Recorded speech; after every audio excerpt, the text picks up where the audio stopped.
Dans un lointain village, au cœur des vastes savanes africaines, vivait un homme peul, nommé Bakari.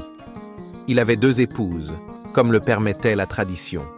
La première femme de Bakari lui avait donné 2 filles, l'aînée, déjà mariée, qui habitait un village éloigné, et la plus jeune, Sarata, qui vivait encore auprès de sa mère.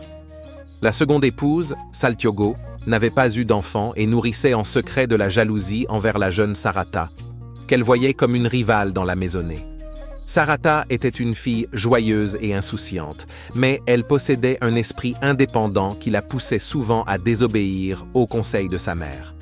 Cette dernière, bienveillante et avisée, lui recommandait toujours de porter des sandales lorsqu'elle marchait dans le sable, car, disait-elle, les empreintes laissées par ses pieds nus pourraient attirer les sorciers et les esprits malfaisants. Pourtant, Sarata, dans sa jeunesse et sa témérité, n'écoutait guère ses conseils. Un jour, sentant que la fin de ses jours approchait, la mère de Sarata emmena sa fille sous un vieux manguier isolé, loin du village. Là, elle lui montra un petit objet d'ivoire, gravé de symboles mystérieux. « Ma fille, si un jour tu te trouves en danger, va voir ta sœur aînée au-delà du grand fleuve, dans le 3e village. Ce morceau d'ivoire prouvera à ta sœur qui tu es. Laisse-le ici, enfoui sous le manguier, et ne le prends que si cela devient nécessaire. » Sarata, même en promettant à sa mère de respecter son conseil, ne put résister à la curiosité. Dès le lendemain, elle retourna en cachette sous le manguier, déterra le précieux morceau d'ivoire et le conserva avec elle. Mais ce qu'elle ignorait, c'est que sa marâtre, Saltiogo, observait discrètement chacun de ses mouvements. Avec ses sombres pouvoirs, Saltiogo parvint à voler le morceau d'ivoire et le jeta dans le feu, détruisant ainsi la protection secrète de Sarata. Peu de temps après, la mère de Sarata tomba gravement malade. Sur son lit de mort, elle rappela à sa fille le conseil de fuir vers sa sœur si un jour elle était en danger, et de ne jamais sous-estimer les forces obscures qui pouvaient rôder dans les ombres. Sarata, désemparée, chercha désespérément le morceau d'ivoire sous le manguier, mais il avait disparu. Saltiogo, avec un sourire secret, rassura alors Bakari et la famille en disant que Sarata serait entre de bonnes mains. Pendant quelque temps, Saltiogo prit soin de Sarata avec une gentillesse inhabituelle. Elle lui préparait du lait, du couscous de mil et des plats appétissants, mais elle y ajoutait des herbes mystérieuses et des poudres de bouse de vache, murmurant des incantations sombres que Sarata ne comprenait pas. Peu à peu, la jeune fille commença à ressentir des malaises, des vertiges et des visions étranges dans lesquelles elle se voyait transformée en animal. Un matin, en se regardant dans l'eau claire d'une mare, Sarata fut horrifiée de voir que son visage avait disparu. En son reflet, une génisse blanche la fixait avec des yeux empreints de tristesse. Elle comprit alors que la sorcellerie de sa marâtre l'avait transformée en vache, exploitant sa désobéissance et l'absence de l'ivoire protecteur.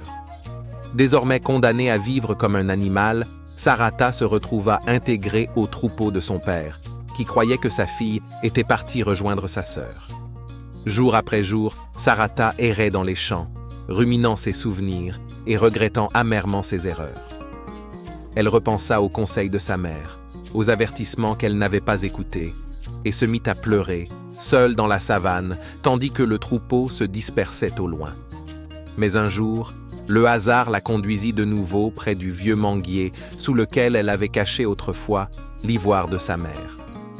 Là, dissimulé dans les racines du grand arbre, un fragment d'ivoire, noirci mais intact, se dévoila à elle. Sarata, sous forme de génisse, utilisa ses dents pour saisir l'ivoire et s'échappa du troupeau à l'insu du berger. Elle entreprit alors une longue marche, traversant plaines et rivières en direction du village où vivait sa sœur aînée, espérant que cette dernière puisse la sauver de sa terrible malédiction. Après des jours de marche solitaire, Sarata arriva enfin au 3e village, épuisée et désemparée. Les villageois, intrigués par la génisse blanche qui semblait chercher quelqu'un, la laissèrent passer jusqu'à la concession de sa sœur. Là, Sarata aperçut enfin sa sœur, Kadi, et, dans un ultime effort, elle déposa le morceau d'ivoire devant elle, espérant être reconnue. Caddy, stupéfaite, comprit immédiatement que cette vache blanche n'était autre que sa petite sœur. Elle sortit de sa case un autre morceau d'ivoire, identique, qui lui avait été confié autrefois par leur mère, et le rapprocha du fragment apporté par Sarata.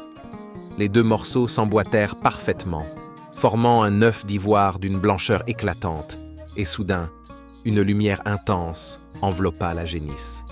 Quand la lumière se dissipa, la génisse avait disparu, laissant place à Sarata, redevenue humaine.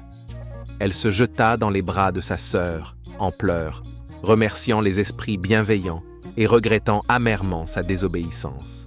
Caddy, avec tendresse, lui promit qu'elle veillerait désormais sur elle et que plus jamais elle ne serait seule face à l'adversité. De retour au village, les anciens furent émerveillés par l'histoire de Sarata et reconnurent en elle une grande sagesse née de ces épreuves. Elle partagea les leçons apprises, rappelant l'importance de respecter les conseils des anciens et la prudence face aux forces invisibles de la nature. Sa marâtre, Saltiogo, quant à elle, disparut mystérieusement du village peu après, emportée par des rumeurs d'exil. Moralité. Ne méprise jamais les conseils des anciens, car même les leçons simples peuvent protéger des dangers invisibles.